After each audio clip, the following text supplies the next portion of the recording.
vocês têm dado para a gente. Estamos seguidos aí em quase 40 dias já, né? Esse envolvimento bastante intenso para aliviar aí a situação das famílias aqui do nosso estado. Eu cheguei esse ano aqui no distrito de Niterói, em Canoas. Os irmãos nos receberam muito bem. Nós temos muitas famílias, né, que foram afetadas pela enchente. E eu quero agradecer, porque eu sei que algumas das nossas famílias, dos nossos irmãos, foram já atendidos aí também pelo Ministério do AMM, nesses mutirões de limpeza. Eu lembro de duas situações, a irmã Eliane, o irmão Beto, também o irmão Nando Tober. É, eu sei que foram agraciados aí com a visita de vocês, o trabalho de vocês, que Deus seja louvado por isso. Continuemos, avancemos, porque não terminou ainda esse momento, mas certamente Deus vai nos dirigir, continuar nos conduzindo aí para superar essa catástrofe, né? Eu quero começar lendo dois textos da Bíblia. Um deles está no livro de Provérbios, no capítulo 25, e o outro no capítulo 27. Provérbios 25, eu quero ler o verso 11 com os irmãos, diz o seguinte: Como maçãs de ouro em bandejas de prata, assim é a palavra dita a seu tempo. Algumas traduções substituem essa última frase aí, assim é a palavra dita ao seu tempo, pela expressão assim é aquele que recebe um bom conselho. E no capítulo 27, a gente lê o seguinte, lá no verso 9: Como o óleo e o perfume alegram o coração, assim o amigo encontra doçura no conselho cordial. Quanto será que vale um bom conselho? Você já parou para pensar, para tentar avaliar quanto é que vale um bom conselho? É muito importante a gente ter uma rede de apoio de amigos, de irmãos, familiares que nos abastecem com bons conselhos. Os bons conselhos, eles ajudam a evitar catástrofes e também promovem o sucesso. Então, quando a gente escuta, dá ouvidos a conselhos, a gente pode evitar situações adversas, evitar problemas, evitar desafios e também pode trilhar, de repente, um caminho um pouco mais seguro. Não vou dizer fácil, porque eu acho que não existem atalhos, né? Nessa vida a gente vai buscando a orientação de Deus para escolher o caminho certo. Os atalhos, se fossem a melhor opção, não seriam atalhos, seria um caminho já, né? E assim como receber bons conselhos é bom, é agradável, aconselhar também é muito bom. Não sei se os irmãos concordam comigo, mas é muito gratificante você poder aconselhar alguém, dar a direção, orientar de acordo com a palavra de Deus, de acordo com a inspiração. Normalmente nós aconselhamos outras pessoas porque já vivemos uma situação parecida e aí a gente compartilha aquilo que foi importante para nós, né? E como exemplo, como inspiração para os outros. Mas às vezes a gente também aconselha porque a gente consegue enxergar a situação da pessoa que está pedindo ajuda com os olhos daqueles que estão de fora, né? A gente consegue, de repente, ter o quadro mais amplo e, a partir daí, é possível aconselhar. Mas e quando o nosso conselho ele não prevalece? Como é que você e eu reagimos quando a nossa opinião não é acatada? Ou alguém pode apresentar uma opinião um conselho que talvez seja mais oportuno do que o nosso naquele momento. Qual é a nossa reação? Eu quero ler com os irmãos uma parte de uma história da Bíblia que descreve esse cenário. Eu vou ler o primeiro texto aqui para apresentar esse indivíduo que está no livro das Crônicas. Primeiro livro das Crônicas, capítulo 27. Se você quiser acompanhar aí, pode abrir a sua Bíblia comigo, senão eu vou ler aqui o verso 33. Olha só o que diz aqui. Aitofel era do conselho do rei, era um conselheiro. Husai, o arquita, era amigo do rei. Dois personagens aparecem aqui, um deles sendo lembrado e destacado por ser um conselheiro, e o outro por ser amigo do rei. Aqui o rei era Davi. Mas tem um outro texto lá no livro de Samuel, esse eu quero ler também com vocês, no segundo livro de Samuel, capítulo 16, que, assim, dá pra gente uma ideia do quão bom era receber um conselho desse conselheiro Aitofel, porque ele não era só mais um conselheiro diante de um grupo de pessoas que acompanhava o rei Davi. Olha só o que diz o verso 23 do capítulo 16 do segundo livro de Samuel. O conselho que Aitofel dava naqueles dias era como a resposta de Deus a uma consulta. Tanto Davi como Absalão seguiam os conselhos de Aitofel. O conselho de Aitofel era como se fosse o conselho do próprio Deus. Ele se tornou uma referência em todo o país por sua sabedoria, porque quando ele falava, as pessoas ouviam, porque quando ele falava, quando ele aconselhava, provavelmente, ou na maior parte dos casos, era sempre a opinião mais adequada para aquela ocasião. Só que se você percebeu aí, o final desse verso que a gente acabou de ler, ele aconselhou não só Davi, mas Absalão. E na sequência histórica aí dos reis de Israel, Absalão não foi o rei que sucedeu Davi de forma ungida, como deveria ser, de forma orientada por Deus. Quem substituiu Davi foi Salomão. E isso nos lembra que Aitofel, apesar de ser um grande conselheiro, ele esteve por trás e apoiando a conspiração de Absalão contra Davi, seu pai.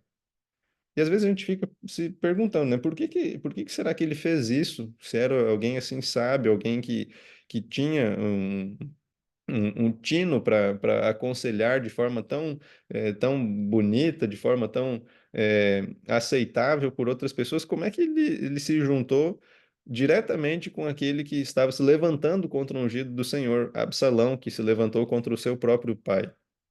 Existe uma possibilidade se você lembrar aí da história, às vezes a gente pula alguns textos que nos ajudam a entender algumas coisas, né? Um desses textos que a gente passa às vezes por alto é aqueles textos das genealogias.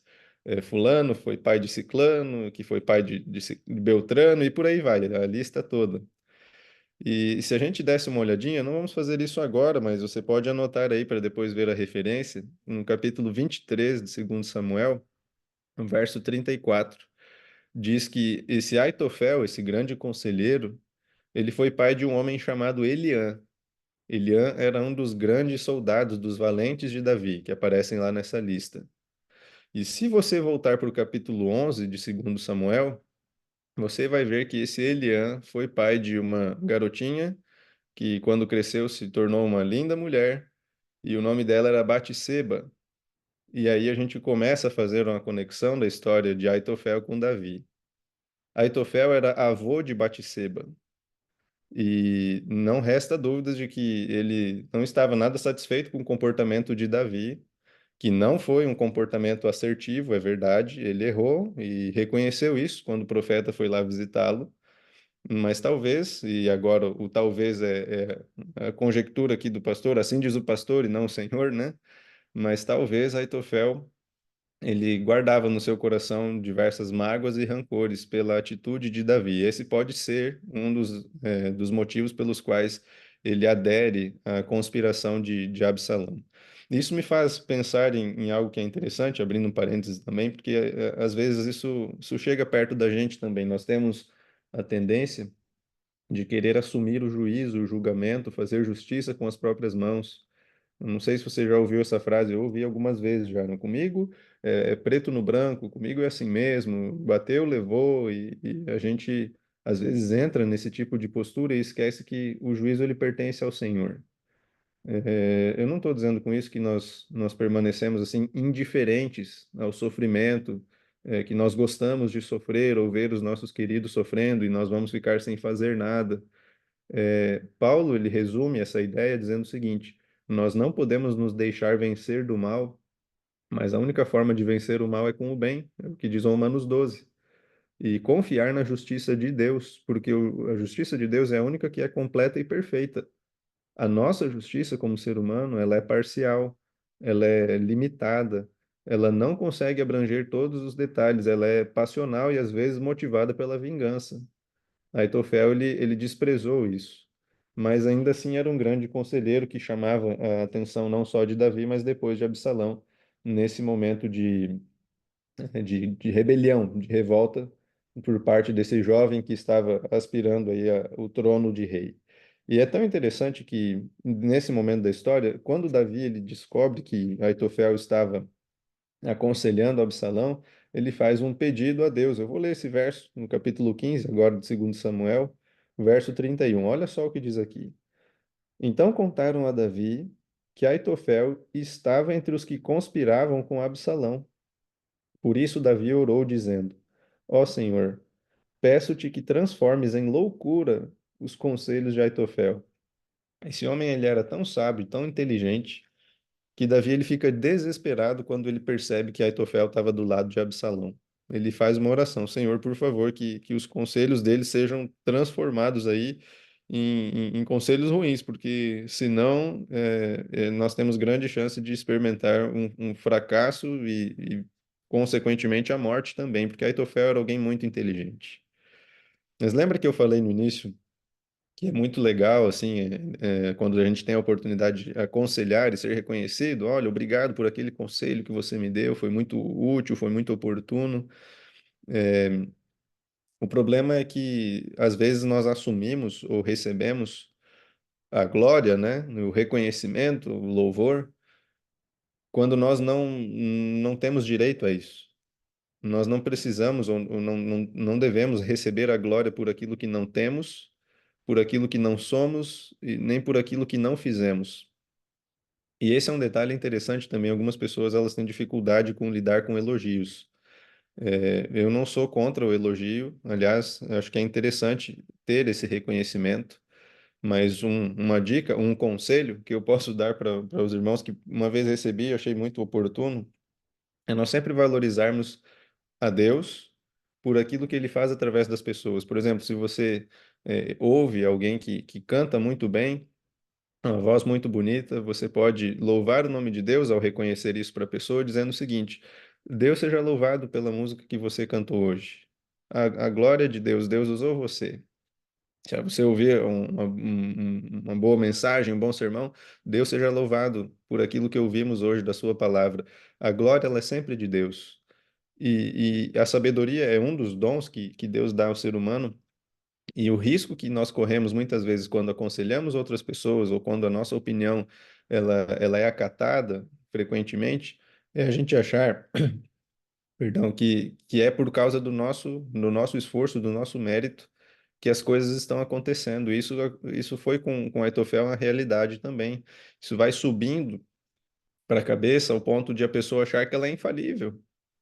E pela palavra de Deus isso não pode acontecer, porque no livro de Provérbios diz que o temor do Senhor é o princípio da sabedoria. Não há sabedoria sem Deus.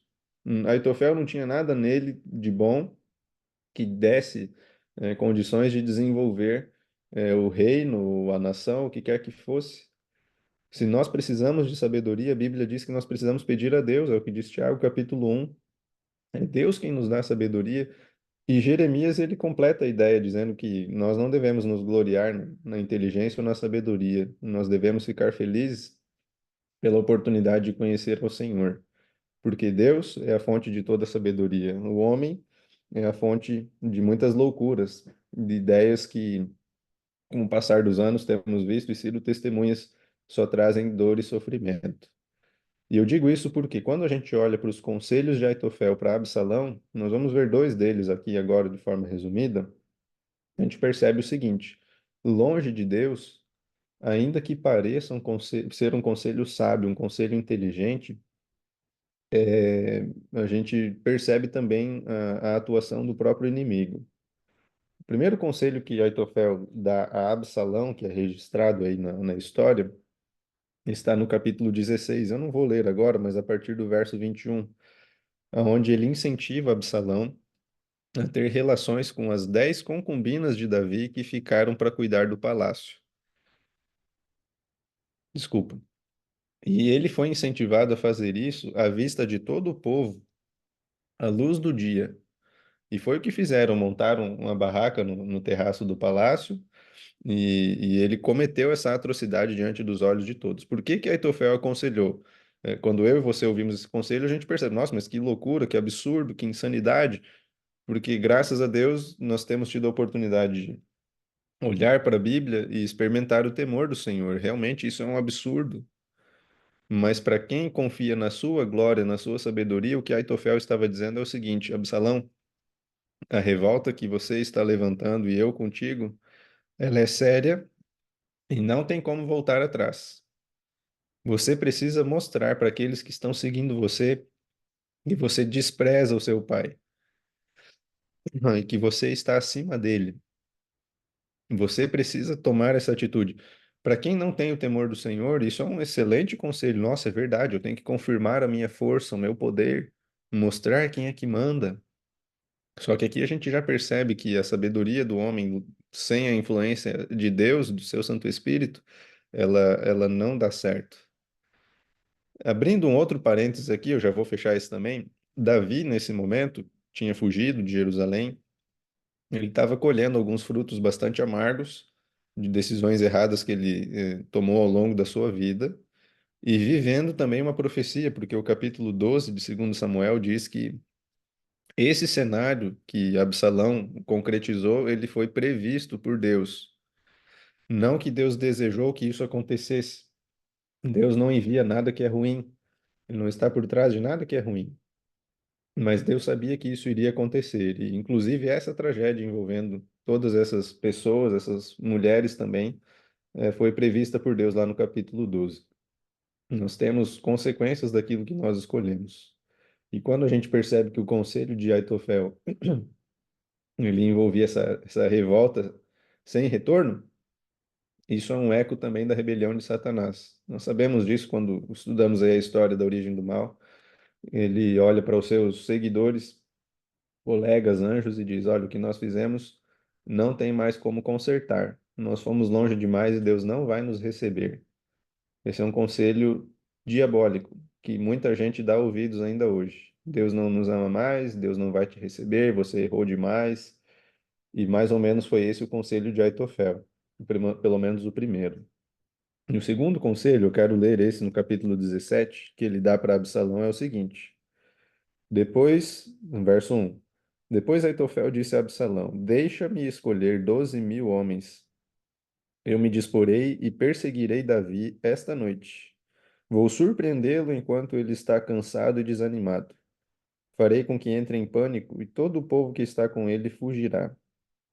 Então matarei apenas o rei. Trarei todo o povo de volta para você, pois a volta de todos depende daquele a quem você procura matar. Assim todo o povo estará em paz.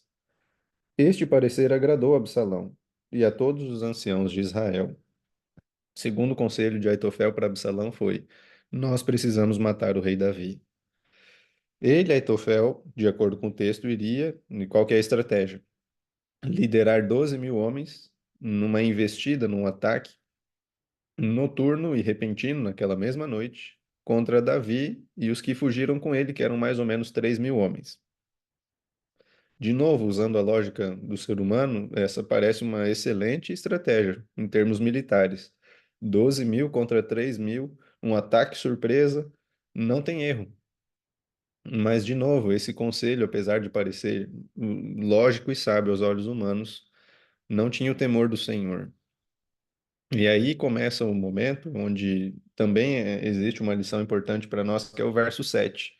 Absalão, ele pergunta para Hussai, esse amigo de Davi, que estava ali fazendo o papel de também conselheiro de Absalão, ele tinha permanecido leal a Davi, não fugiu, permaneceu em Jerusalém para poder ajudar o rei Davi, descrevendo para ele quais eram as decisões e os passos tomados por Absalão. E olha só o que ele diz no verso 7. Desta vez, o conselho de Aitofel não é bom. Já imaginou o balde de água gelada para aquele que era o mais sábio, talvez, de Israel até então? Salomão não tinha ainda recebido o dom da sabedoria. Você já pensou como é que ele se sentiu caindo do cavalo, né? Dessa vez o conselho que ele deu não é bom. O maior conselheiro de Israel dessa vez não acertou. Como é que a gente lida com a crítica ou quando somos contrariados? Todos nós temos o direito a ter a nossa opinião e existe um momento certo para a gente expor a nossa opinião. Mas você já pensou que às vezes a nossa opinião pode não ser a mais adequada para aquele momento? E tá tudo bem, não tem problema com isso. Outras pessoas também podem ser usadas por Deus. Hussai, ele disse essas palavras com a intenção de ganhar tempo para o rei Davi, porque a estratégia que ele apresenta era mais ou menos a seguinte: olha, Absalão, lembra um detalhe. A gente não está perseguindo um homem qualquer. O seu pai é um homem de guerra. Ele não está despreparado para o combate. Ele tem homens valentes que guerrearam a vida toda junto com ele. Eu acho que o melhor não seria só reunir o que temos hoje, esses 12 mil. Vamos reunir tudo que a gente puder em Israel e você, Absalão, vai liderá-los. Aqui ficou exposto qual era assim, a intenção de Aitofel, porque às vezes só o tempo demonstra a intenção, né? Aitofel queria fazer a vingança. Ele disse que ele lideraria. Eu vou liderar esses 12 mil e eu vou matar o rei como você quer. Mas o texto não diz que Absalão queria matar o rei. O texto diz que ele queria assumir o trono. E quando Hussai disse, olha, você, Absalão, vai liderar, aí todos percebem, nossa, Aitofel ele está agindo de forma egoísta. E o conselho todo aceita a ideia de Hussai, não de Aitofel. E com isso, com essa ideia que ele tinha para tentar ajudar Davi, ele conseguiu, como teria que arrebanhar agora todo o exército de Israel, deu mais tempo, o ataque não seria naquela noite, deu mais tempo para a notícia chegar em Davi e ele se preparar para aquela batalha. Dessa vez o conselho de Aitofel não é bom. O que que Aitofel fez? Você lembra da história? Eu vou ler o último verso da sua história, que está no capítulo 17 também, verso 23. Quando Aitofel viu que o seu conselho não tinha sido seguido, preparou o jumento, foi para casa na cidade em que morava, pôs em ordem os seus negócios e se enforcou. Morreu e foi sepultado na sepultura do seu pai. Aitofel escolheu o caminho dos covardes. Muitas vezes é necessário fugir, mas não das consequências das decisões que nós tomamos. Quando nós fugimos das consequências, a atitude é a covardia. Por que que eu digo isso? José fugiu da esposa de Potifar. E ele não foi covarde, ele estava fugindo da tentação, do mal. Nós também precisamos fazer isso. Mas quando a fuga ela é motivada pelo medo das consequências ou pelo orgulho de ter sido superado por alguém, como foi Aitofel, aí é um problema. Não sei se você conhece alguém assim que, se não é do meu jeito, não vai ser de jeito nenhum, então. E a pessoa sai, então eu não quero mais saber. E abandona o barco e abandona as pessoas, abandona a ideia, abandona o projeto, abandona tudo, só porque a sua ideia não foi escolhida para aquela ocasião. Foi assim que Aitofel fez, e não é assim que Deus espera que nós façamos. Como mencionei, todos nós podemos expressar a nossa opinião, mas também podemos reconhecer que em algum momento, em alguns momentos, ou talvez em muitos momentos, outras opiniões vão prevalecer e não a nossa. E não tem problema, desde que o corpo de Cristo possa avançar, seguindo sempre o temor do Senhor. Aitofel escolheu o caminho dos covardes. Qual seria talvez o conselho de Deus para nós hoje? Aqui eu vou encerrar.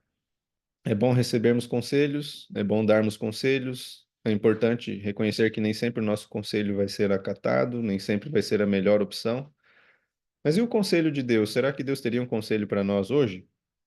Vou ler um último texto, no Evangelho de Lucas, no capítulo 21. Lucas, capítulo 21, eu vou ler a partir do verso 26. Olha só o que diz aqui, palavras de Jesus. Haverá pessoas que desmaiarão de terror e pela expectativa das coisas que sobrevirão ao mundo, pois os poderes do céu serão abalados. Então verão o Filho do Homem vindo numa nuvem, com poder e grande glória.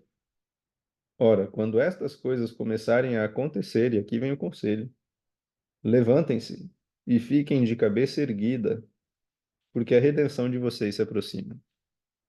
Esse texto ele encerra, né, uma parte, uma sessão onde Jesus estava descrevendo os sinais que antecedem a sua volta, né, descrições de terremotos, fomes, doenças.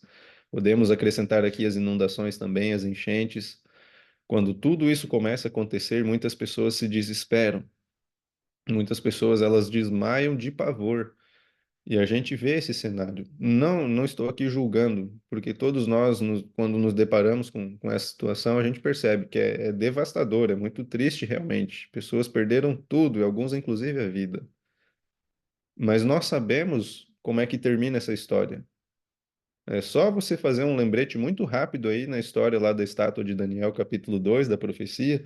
Nós estamos vivendo no fim dos dedos do pé da estátua. O próximo passo é a intervenção de Deus através da pedra que se transforma no reino soberano do eterno. Nós sabemos que isso vai acontecer. Por isso Jesus diz: meus filhos, mantenham a cabeça erguida, Ele não está dizendo que não vai doer, ele não está dizendo que a gente não se entristece, ele está dizendo que a gente deve manter a cabeça erguida, não com o nariz empinado para as outras pessoas. Nós precisamos servir, mas a cabeça ela permanece erguida porque a gente sabe que a redenção está se aproximando. Só que tem muita gente que não sabe isso, tem muita gente que não conhece essa história. Por isso esse trabalho que tem sido feito de apoio, de acolhimento, tanto nos abrigos, agora nas limpezas, ele é indispensável, é fantástico e precisa continuar. É a reconstrução da vida de dezenas, centenas de famílias. Mas nós não podemos deixar de aproveitar a oportunidade de, ao fazer isso, mostrar para as pessoas o porquê que isso está acontecendo e como a história vai terminar.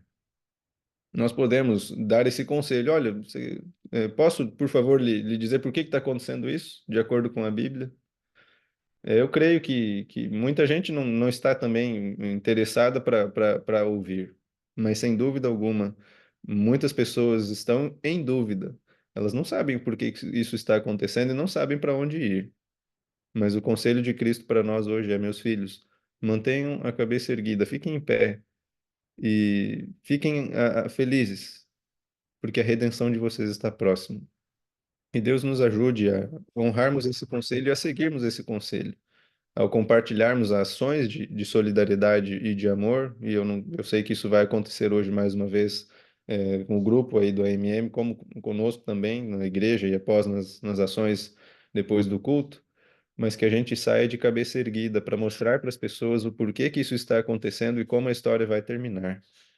E dessa forma a gente pode ter a certeza de que tudo vai terminar bem, porque esse é o conselho do Senhor, não é o conselho do pastor. O do pastor pode falhar também, porque ele é humano igual a todo mundo, mas o do Senhor não falha. Nesse conselho a gente pode confiar. E mesmo quando nós formos contrariados, não importa a circunstância, façamos aquilo que está de acordo com a vontade de Deus. Não tem nenhum problema, nós podemos avançar mesmo que a nossa opinião não seja a melhor para aquele momento, mas que Deus possa prevalecer e que em breve nós possamos vê-lo nas nuvens do céu para nos buscar. Tá bem? Podemos fazer mais uma oração então nesse momento? Se você puder, feche seus olhos aí, estarei orando para encerrarmos essa reflexão. Querido Deus e Pai, obrigado porque em tua palavra encontramos muitos conselhos inspirados e nos ajudam a viver de forma correta, coerente e também para evitar muitos problemas que nos cercam, que estão ao nosso redor. Às vezes, Senhor, temos a oportunidade de aconselhar pessoas. Queremos te pedir sabedoria que vem dos céus ao fazermos isso. Obrigado porque muitas pessoas também nos aconselham, nos ajudam a enxergar a situação sob um olhar diferente, que é útil e nos ajuda a avançar. Mas nos dá também, Senhor, a humildade de reconhecermos que nem sempre a nossa opinião, o nosso conselho é o melhor para a ocasião. Nos ajude a buscar o teu conselho, o temor do Senhor e a reconhecer que quando outras opiniões fundamentadas em tua palavra também são mais oportunas para aquele momento, que possamos apoiá-las e avançarmos juntos pela tua graça e misericórdia. Não permita que escolhamos o fim dos covardes, como foi o de Aitofel, que quando contrariado, decidiu que não valia mais a pena viver. Nós precisamos avançar juntos, Pai, porque os dias que estamos vivendo são muito difíceis. Mas o Senhor nos aconselha em tua palavra a mantermos a cabeça erguida, pois a nossa redenção está muito próxima de se concretizar.